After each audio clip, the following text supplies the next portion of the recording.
کہ اخبار کے اندر خبر پتہ چلے کہ آج ہوا کیا پاکستان میں، کون باہر نکلا کون نہیں نکلا. کوئی طریقہ نہیں تھا. ٹیلی فونز بھی جو تھے وہ کوئی موبائل فونز تو تھے نہیں اس زمانے میں، وہی تھے. اور تو کمیونیکیشن بہت مشکل تھی to get people to come out and to join hands and do something. Organise کرنا بھی بہت مشکل تھا. تو آج کل کے حالات میں تو organising is very easy by social media. تو میرا خیال ہے اس قسم کی وجہ تھی کہ اس دفعہ لوگوں کو اکٹھا کر لیا گیا، احتجاج تکڑا ہوا، کیونکہ ایک پوری محاذ اور ماحول بن چکا تھا جس جو کہ عمران خان نے ایکسپلائٹ کیا. اور اس وقت بھٹو صاحب کے لیے ایسا ماحول کی پیدائش ہی نہیں تھی. کچھ نہ کوئی سوشل میڈیا تھا، نہ کوئی سوشل میڈیا ٹیم تھی، نہ کوئی اپنی پارٹی تھی جو لڑ سکتی تھی. اور اس وقت کی جو جماعت اسلامی تھی، جو کہ پی این اے کا جو movement, Jamaat Islami was a very militant force. سارے اسٹوڈنٹ آرگنائزیشنز یونیورسٹیز کے اندر جماعت کے کنٹرول میں تھی. And they had very militant cadres. اور وہ جو سارا موومنٹ تھا it was led by the Jamaat اسلامی.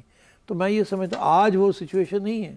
آج اگر جماعت اسلامی، مولانا فضل، یہ سب اپنے کارکنوں کو لے آتے، نون لیگ والے باہر آ جاتے، جہاں جہاں یہ ڈیمونسٹریٹ کر رہے تھے وہاں وہ بھی ڈیمونسٹریٹ کرتے، تو شاید یہ اس یہاں تک اس نوبت نہ آتی کہ یہ لوگ اٹھ کے اور لانگ مارچز کرنی شروع کر دیتے. تو I think they were these differences. ٹھیک ہے. اب اگلا سوال فضل ہادی صاحب کا شانگلہ سے. جیسا کہ پچھلی پروگرام میں سٹی صاحب نے یہ پیشن گوئی کی تھی کہ اسرائیل کا جو نیکسٹ ٹارگٹ ہے وہ ایران کی نیوکلیئر ویپنز ہے، اور پھر اس کے بعد پاکستان کی بھی باری ہے. اب سوال یہ بنتا ہے کہ اگر خدا نخواستہ پاکستان اور اسرائیل کے درمیان جنگ چڑھ جاتی ہے تو ایسی صورت میں تو World Bank, I M F اور امریکہ یہ سارے تو اسرائیل کی کنٹرول میں، تو پھر پاکستان کو تو وہاں سے لون بھی نہیں ملے گا، اور امریکہ کی طرف سے آج جو ملٹری ایڈ ہمیں ملتی ہے وہ بھی بند کر دی جائے گی. تو ایسی صورت میں پھر پاکستان کی معاشی حالت کیسی ہوگی؟ کیا رشیا اور چائنا ہمیں لون دیں گے یا نہیں؟ رشیا اور چائنا کی کیا پالیسی ہوگی؟ کیا وہ اس جنگ کا حصہ بنیں گے؟ وہ ہمارا ساتھ دیں گے وہ یا نہیں؟ جی بھائی صاحب، ایسے ہے کہ پاکستان اور اسرائیل کی جنگ نہیں ہوگی، نہیں ہو سکتی ہے. اس کی وجہ یہ ہے کہ ایک وہ ادھر ہے اور ایک ادھر ہے، اور آپس براہ راست ان کا کوئی تعلق بھی نہیں ہے. یاد ہوتا نا کہ یہ اسرائیل انڈیا کی جگہ پہ ہوتا اور ہمارے اوپر حملہ کرتا. تو ایسی کوئی چیز نہیں ہے. نہ ہی یہ توقع کریں کہ اسرائیل سے کوئی جہاز اڑ کے آئیں گے اور آپ کے نیوکلیئر انسٹالیشنز کو اٹیک کریں گے. ایسی صورتحال نہیں ہونی. جب میں کہتا ہوں کہ اسرائیل ٹارگٹ کرے گا پاکستان کو، تو میرا مطلب یہ ہے کہ Israel and America and the western powers target آپ کے نیوکلیئر پروگرام کو کریں گے، آپ کے ملک کو نہیں کریں گے. وہ صرف یہ چاہتے ہیں، اور میں نے بہت دفعہ یہ کہا ہے کہ وہ نہیں چاہتے کہ کسی مسلمان ممالک کے پاس نیوکلیئر ویپنز ہوں. اور وہ دو قسم کے طریقے سے آپ کے اوپر دباؤ ڈالیں گے اور پریشرائز کریں گے کہ آپ کا نیوکلیئر پروگرام جو ہے اس کے دانت نکال دیے جائیں. کیونکہ وہ آپ کے اٹیک تو کر نہیں سکتے، تو دانت ہی نکالنے ہیں آپ کے. تو وہ کیسے دانت نکالنے ہیں؟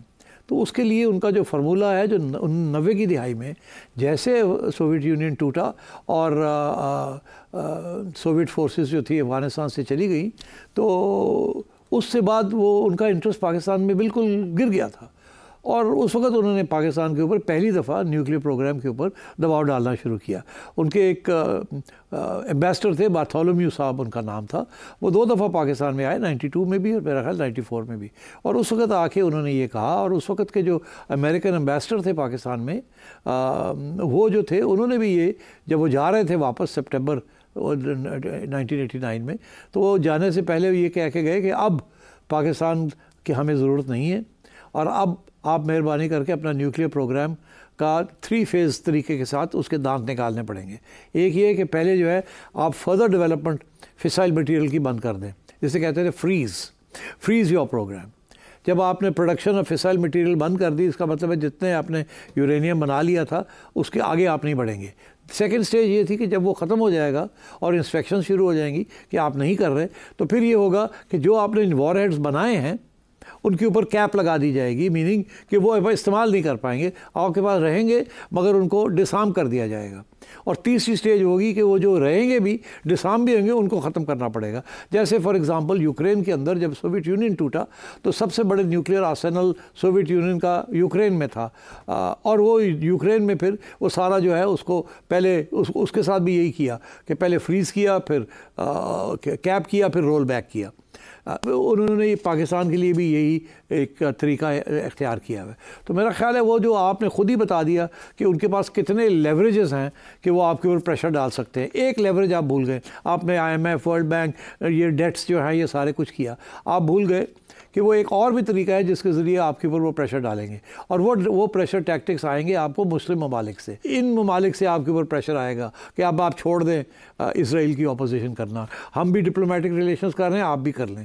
باقی جب اور اگر آپ کریں گے تو پھر آپ کو اتنا خطرہ نہیں ہے. Once you have diplomatic relations with Israel تو پھر آپ کو اتنا خطرہ نہیں ہے آپ کے نیوکلیئر پروگرام کو, پھر ہم ادھر نہیں جائیں گے. تو میرا خیال ہے it is a question of leveraging and pressures, اس کے ذریعے آپ کو ٹائٹ کیا جائے گا. اور اگر آپ ریزسٹ کریں گے تو پھر ظاہر ہے دین دے ول بیکم ناسٹی. چائنا اور رشیا کیا کریں گے؟